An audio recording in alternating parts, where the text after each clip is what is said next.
Hello students, पिछले video में हम लोगों ने क्लास 10 एनसीईआरटी बुक से 1.1 एक्सरसाइज कंप्लीट कर ली थी।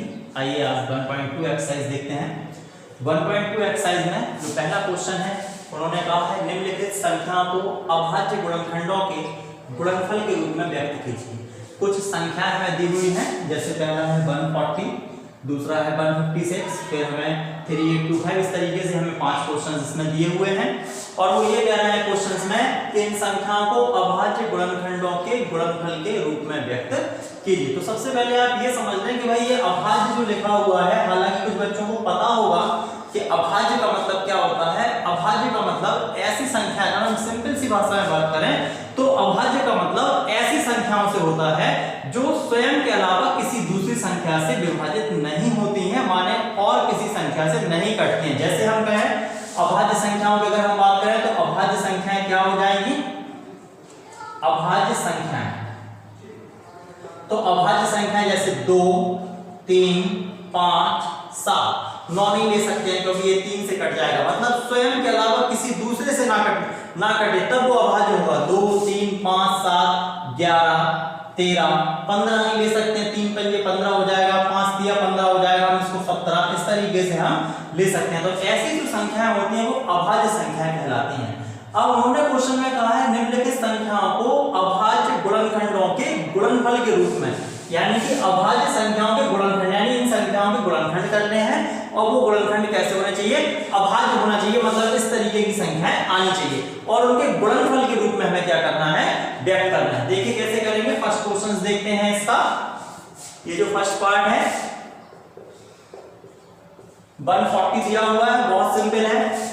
आप इसको डिवाइड करें, 2 से डिवाइड करें, ये हो जाएगा 2 7 जा 14, ये 70 बचा हमारा, फिर हमने 2 से कैंसिल किया, ये 35 हो गया। अब ये कहां से कैंसिल होगा? 5 से हो जाएगा 7 टाइम और 7 से 7 हो जाएगा, तो ये 1 बचेगा।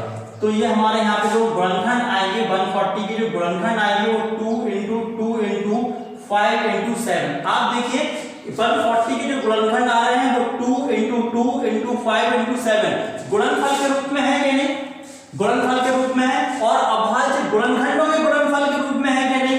अभाज्य। देखिए 2 अभाज्य है, 2 अभाज्य है, 5 भी अभाज्य है, 7 भी अभाज्य है, तो ये अभाज्य गुणनखंडों के गुणनफल के रूप में व्यक्त हो गया क्या? 140। ठीक है। इसको अगर आप चाहें तो ऐसे भी लिख सकते हैं, 2 × 2 है तो 2 का स्क्वायर लिख सकते हैं, × 5 × 7। ये हमारा फर्स्ट पार्ट हो गया। देखिए इसी तरीके से सेकंड पार्ट कर सकते हैं, यहां देख लेते हैं।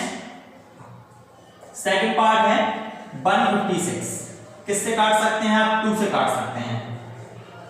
ठीक है। फिर इसको आप 2 से काट सकते हैं, 3 से काट सकते हैं और ये 13 से। क्या होगा इसके गुणनखंड अगर आप देखें तो 156 के जो फैक्टर हैं 2 × 2 × 3 × 13 होगा। तो ये आप देखिए 156 के जो फैक्टर है 2 × 2 2 क्या है? प्राइम नंबर है, अभाज्य संख्या है, 3 भी अभाज्य है, 13 भी अभाज्य है। तो ये अभाज्य संख्याओं के गुणनखंडों के गुणनफल के रूप में लिखा हुआ है। आप चाहें तो 2 × 2 को 2 का स्क्वायर लिख सकते हैं, × 3 × ये हो गया 13। ये हमारा आंसर हो गया।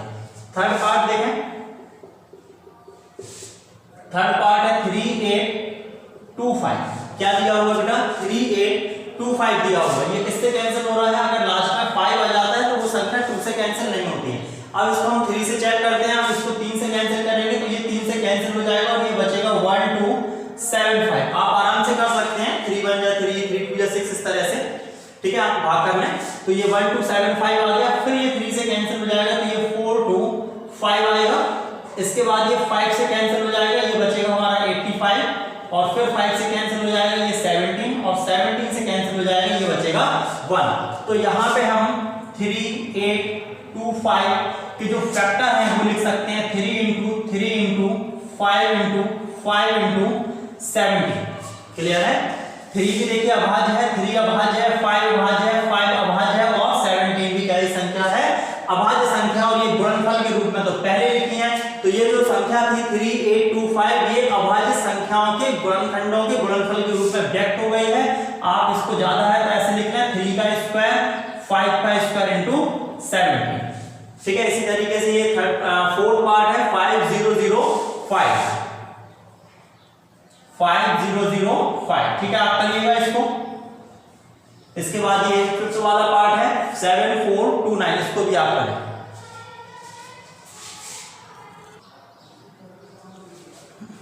क्वेश्चन नंबर 2 है पूर्णांकों के निम्नलिखित युग्मों के मासा और लासा ज्ञात कीजिए तथा इसकी जांच कीजिए कि दो संख्याओं का गुणनफल बराबर मासा गुणे लासा। क्या है क्वेश्चन? पूर्णांकों के निम्नलिखित युग्मों के मासा और लासा ज्ञात करना है और इस बात की जांच करनी है कि दो संख्याओं का गुणनफल बराबर मासा गुणे लासा। ठीक है बेटा, ये जांच करने के लिए सबसे पहले आप एक छोटा सा फॉर्मूला समझ लें। आप लोगों ने ये 7th या 8th क्लास में भी पढ़ा होगा। मासा गुणे लासा बराबर होता है पहली संख्या गुणे दूसरी संख्या, या आप इसको इस तरह से भी लिख सकते हैं, पहली संख्या गुणे दूसरी संख्या बराबर मासा गुणे लासा। ठीक है, दो संख्याओं का गुणनफल हमेशा उनके मासा और लासा के गुणनफल के बराबर होता है। ये बात आप याद रखिएगा। पहली संख्या गुणे दूसरी संख्या, इसका मतलब हो गया पहली संख्या गुणे दूसरी संख्या माने दो संख्याओं का गुणनफल। तो इसकी जगह हम लिख सकते हैं, इसकी जगह पे पहली संख्या गुणे दूसरी संख्या को लिख सकते हैं दो संख्याओं का गुणनफल किसके बराबर हो जाएगा बेटा? मासा गुणे लासा के बराबर। ठीक है, तो ये फॉर्मूला है, आपको याद रखना है। अब देखिए इसका जो फर्स्ट पार्ट है क्या है, 26 और 91, ये दो संख्या दी है पूर्णांकों के निम्नलिखित युग्मों के। तो ये युग्म हो गया 26 और 91। मासा और लासा ज्ञात कीजिए। तो इन दोनों का पहले मासा निकालेंगे फिर लासा निकालेंगे। मासा निकालने का एक तरीका भी हमने 1.1 एक्सरसाइज में सिखाया था, वो था यूक्लिड विभाजन त्रिमेका का प्रयोग करके मासा कैसे निकालते हैं, अपन लोगों ने ये सीखा था। लेकिन यहाँ पे उन्होंने ये नहीं कहा है कि यूक्लिड विभाजन त्रिमेका का ही प्रयोग करना है। तो आपको जो तरीका आसान लगे, जैसे आप सिंपली फैक्टर करके करते थे वैसे कर सकते हैं, या फिर आप यूक्लिड विभाजन त्रिमेका का प्रयोग करके भी मासा निकाल सकते हैं। तो आप जैसे चाहें कर लें इसको। 26 और 91 का हमें मासा भी निकालना है और लासा भी निकालना है। जैसे हम 26 के फैक्टर कर ले रहे हैं, 26 के फैक्टर करेंगे तो ये बचेगा यहाँ पे 13 और 13 के करेंगे तो ये हो जाएगा 1, यानी कि 26 इज इक्वल टू हो गया 2 into 13। इसके बाद हम 91 के फैक्टर यदि कर रहे हैं तो ये कैसे कट जाएगा, 7 से कैंसिल हो जाएगा 13 बार, और 13 से ये हो जाएगा 1 टाइम। तो ये जो 91 के फैक्टर हो जाएंगे ये 7 into क्या हो जाएंगे 13 हो जाएंगे। अब अगर हमें इनका मासा निकालना है तो मासा कैसे निकलेगा, देखो 26 इज इक्वल टू 2 into 13 और 91 इज इक्वल टू कितना है 7 into 13। तो इनका आपको मासा निकालना है। मासा का मतलब होता है हाईएस्ट कॉमन फैक्टर, अधिकतम संख्याएं, अधिकतम गुणनखंड जो कि कॉमन आ रहे हैं। जैसे यहाँ पे क्या कॉमन आ रहा है, 13 कॉमन आ रहा है। देखिए 2 कॉमन नहीं है क्योंकि इसमें है, इधर नहीं है, यहाँ 7 है, ऊपर वाली लाइन में नहीं है, तो यहाँ जो कॉमन है वो 13 है। तो ये हो गया हमारा हाईएस्ट कॉमन फैक्टर यानी कि मासा। अब हम निकाल लेते हैं लासा। लासा कैसे निकलता है, जो कॉमन है उसको लिख लेना है और इसके बाद जो कॉमन नहीं है उसको भी लिख लेना है।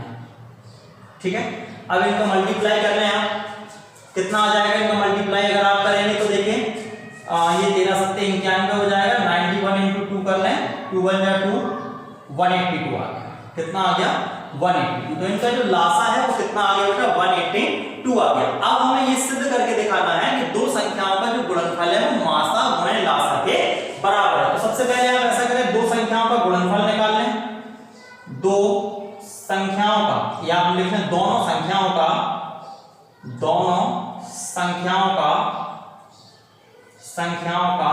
गुणनफल।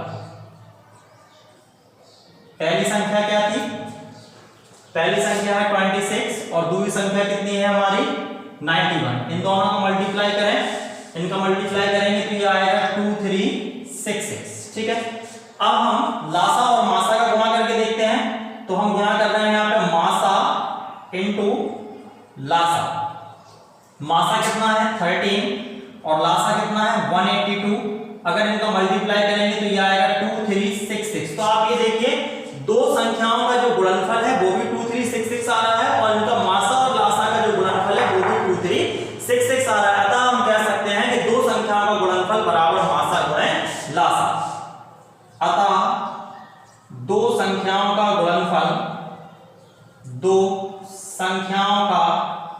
गुणनफल बराबर मासा गुणे लासा। क्लियर है? देखते हैं सेकंड पार्ट।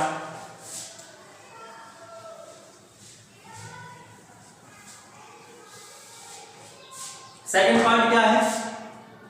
सेकंड पार्ट है 510 और 92। तो हम क्या करें, इनके फैक्टर कर लें 510 के और 92 के फैक्टर कर लें। 510 के आप फैक्टर करेंगे 510, तो आप इसको क्या करें, 2 से काट सकते हैं। ये हो जाएगा 2 दूनी 4 और 1 के 11, 2 पंजे 10, 2 पंजे 10। अब ये 2 से तो कैंसिल होगा नहीं, ये 3 से कैंसिल हो जाएगा, तो ये हो जाएगा ये 85 आ गया। फिर इसको 5 से कैंसिल कर लें, 17 बचा, और 17 से कैंसिल कर लें तो ये 1 बचा। तो आप यहाँ पे देख सकते हैं 510 के जो फैक्टर हैं 2 × 3 × 5 × 17 हुए। और 92 के अगर आप फैक्टर करें, 92 को आप सिंपली 2 से कैंसिल कर सकते हैं। 2 4 8 हो गया, 2 6 सॉरी 2 4 8 हो गया, 2 6 12 हो गया। फिर 2 से करें तो ये हो जाएगा, ठीक है।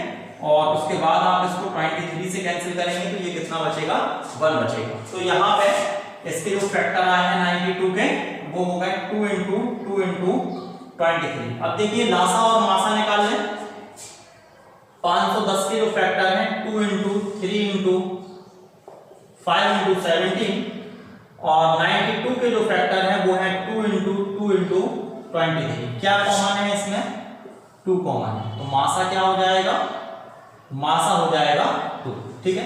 लासा कैसे निकालते हैं, लासा निकालने के लिए आप देखिएगा जो कॉमन है उसको तो लिखना ही है, जो कॉमन नहीं है उसको भी आपको लिख देना है। तो लासा क्या हो जाएगा, जो कॉमन आया है 2 वो लिख लें, और ये वाला 2 देखें कॉमन नहीं है, ये 3 भी कॉमन नहीं है, 5 भी नहीं है, और 17 भी नहीं है, और 23 भी नहीं है। इसका आप मल्टीप्लाई कर लें, इसका मल्टीप्लाई करेंगे तो ये आएगा 2 3 460।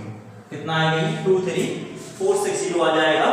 अब हमें ये सत्यापित करना है, ये लासा मासा तो निकल आया, इसकी जांच करनी है कि दो संख्याओं का गुणनफल बराबर मासा गुणे लासा। तो आप क्या करेंगे, इसमें दो संख्याओं का गुणनफल बराबर क्या है, मासा गुणे लासा है, ये बात हमें सिद्ध करनी है। तो आप क्या करें, दो संख्याओं का गुणनफल कर लें। दो संख्याओं का गुणनफल कितना हो जाएगा, दो संख्याओं का गुणनफल करेंगे 510 गुणे 92, इसका आप मल्टीप्लाई कर लें। ठीक है।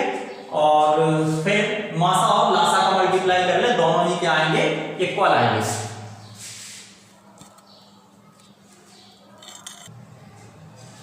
और मासा और लासा का अगर आप गुणा करें तो क्या हो जाएगा, मासा गुणे लासा। तो मासा कितना आया था हमारा 2, और लासा कितना है हमारा 2 3 4 6 0। मल्टीप्लाई कर लें आप इसका तो ये भी इतना ही आ जाएगा 4 6 9 2 0, और फिर लिख देंगे अतः दो संख्याओं का गुणनफल बराबर मासा गुणे लासा। ठीक है। देखिए थर्ड पार्ट है 3 3 6 और 5 4 54।